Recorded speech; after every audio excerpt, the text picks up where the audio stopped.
Hi, welcome to week 5. I just want to go through the assignments for the week, and then if you have any questions, you can ask and we'll take care of it. So, okay, here's week 5. It's about teaching for social justice and becoming a culturally relevant instructor. So basically, this week is pulling everything together that we've been talking about. And we'll start with the learning outcomes. We're going to be using literature in your big assignment. This is the big key assessment for the course. And no matter what grade you're in, literature is a very powerful vehicle to teach lessons. So we're going to be talking about social justice and how you can teach social justice and discuss it in your classes using literature. And we'll also be looking at some music. So the readings for this week, let's look. Okay. There's 2 articles, and I posted them there, or you can use the link, whichever one. One by Paul Gorski and another by Mendoza. And then reading some more in the Layton Billings book. Now, I know we haven't used it really as a text, but I thought it was a very powerful book that illustrated everything that we've been talking about. So I hope you found it instructional and found it interesting and worthwhile to read. Okay, so here's the 2 articles. Again, or you can follow the links. You have this week Faith Integration Forum again, and then Discussion Forum. This is going to be a little different, and I think you'll enjoy it. You'll be going to a list of music.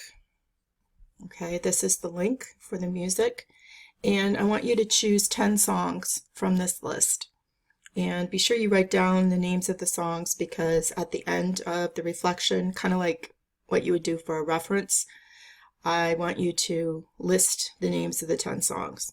But I want you to listen to each of them, and as you're listening, write down any words, phrases, or like examples, instances of social justice issues that are in the song.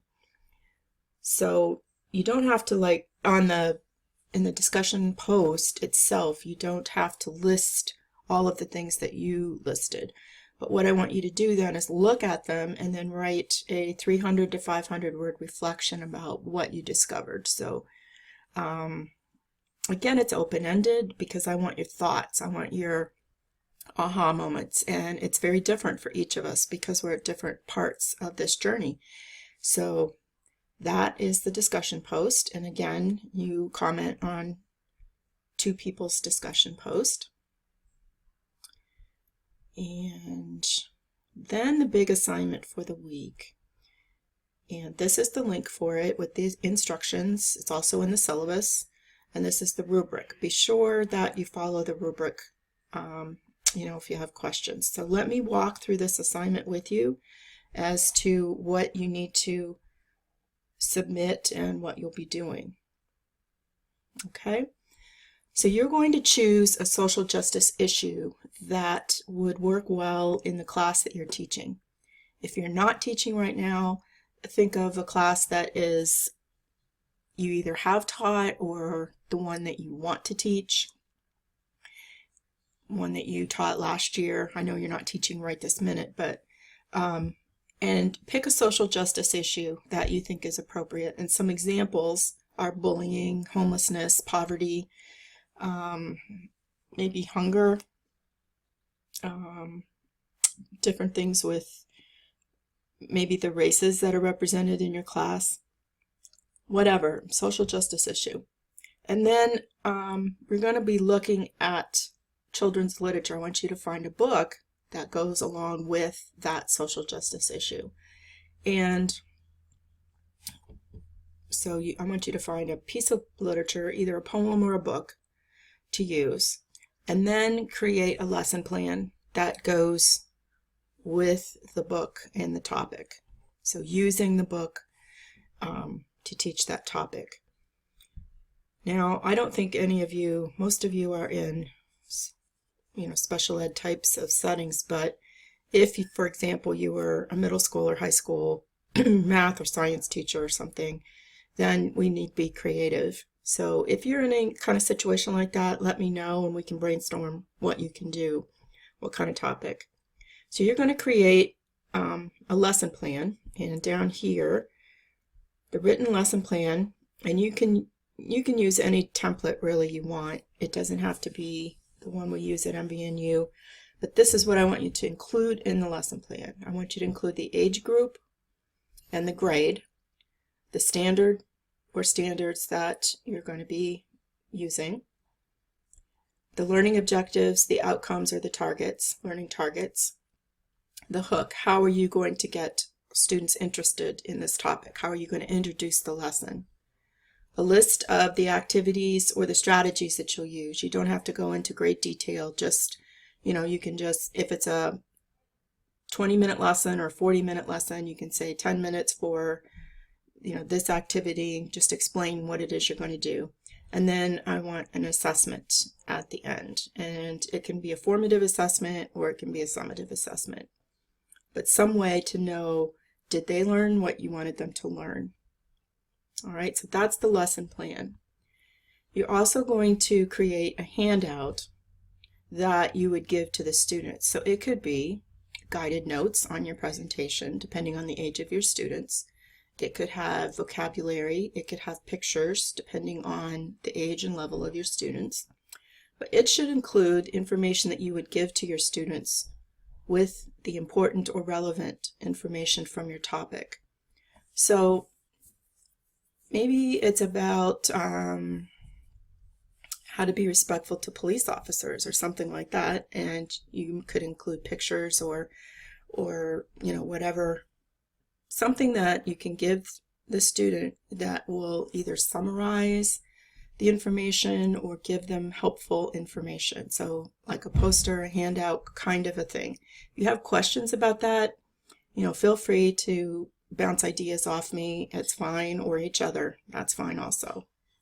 All right. Then I want you to create a presentation. So you'll need to put this all together in a PowerPoint or a Prezi, whatever you want to use.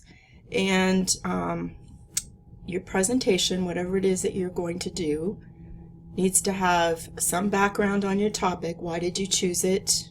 Maybe why is it an important topic in your class? And then maybe a summary of your book. I've had other people read the book and it took up, the majority of the time. So I wouldn't read the whole book. You might want to read a couple pages of it. And then a handout with the information and your lesson plan. So for your presentation, if it's a short lesson, you can pretend you're teaching the lesson and just go all the way through the lesson. Or, and this is probably what you'll want to do, just walk through what you're doing. So the presentation would have some background on the topic, show your book, maybe, and then walk through your lesson plan. Just say, I'm going to be teaching this to a group of 4th graders, and this is the level that they're at, and maybe there'll be 10 or 12 of them, and we're going to look at this book and maybe talk about how you're going to introduce it in the hook, maybe read a page or two of the book, and be sure you show it on the screen, just like you would pretend the screen is the audience. And then, what would you do? Walk through the strategies, how you would assess it. So just give us a good idea of what it is that you're doing. You can show us the handout. There's a lot of different things you can do. Look at the rubric to see what it is I'll be looking for, but there's a lot of leeway for you to do this. Then when you go to post your assignment, what I want you to do, and it says it down here. So in the forum, post the link to your Screencast-O-Matic presentation, and then post 3 things: your PowerPoint presentation, your handout, and your written lesson plan. So let's look at where you're going to do that. So right here in this forum, I want you to post, here's the instructions again. All right, I want you to post the link to your Screencast-O-Matic presentation, and then as attachments, post your PowerPoint presentation, your handout, and your written lesson plan form. Okay? And that's what you'll post when you post your assignment. So you need to have 4 things: the link,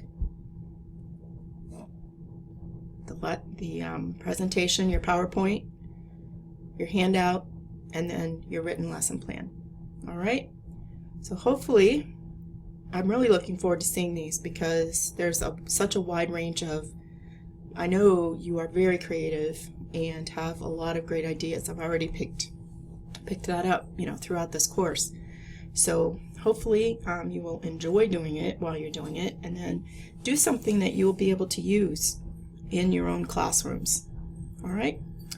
The other thing is, be sure to complete the end of course survey. You click it here, and it will tell you once it becomes available. It's really important that you do this. I don't know who says what. Okay, I know we always say that and you go, yeah, but we really don't know. And what they do is, the administration for GPS, they summarize everything, and they add, give us that information. But it's very valuable, because based on this information, I tweak this course every single time. So your input is very, very valuable, and I appreciate it very much. All right, so it's been a wonderful, wonderful time with you. I've enjoyed your awakening, and I hope you don't let it stop here, but you continue and take it further. Continue to listen, continue to read, continue to notice things that happen around you in your classroom, continue to look at yourself, and different attitudes that you may have that you've not been aware of, and hopefully it will impact your students. And you guys are awesome teachers, and thank you for the privilege of learning along with you and teaching you these last 5 weeks.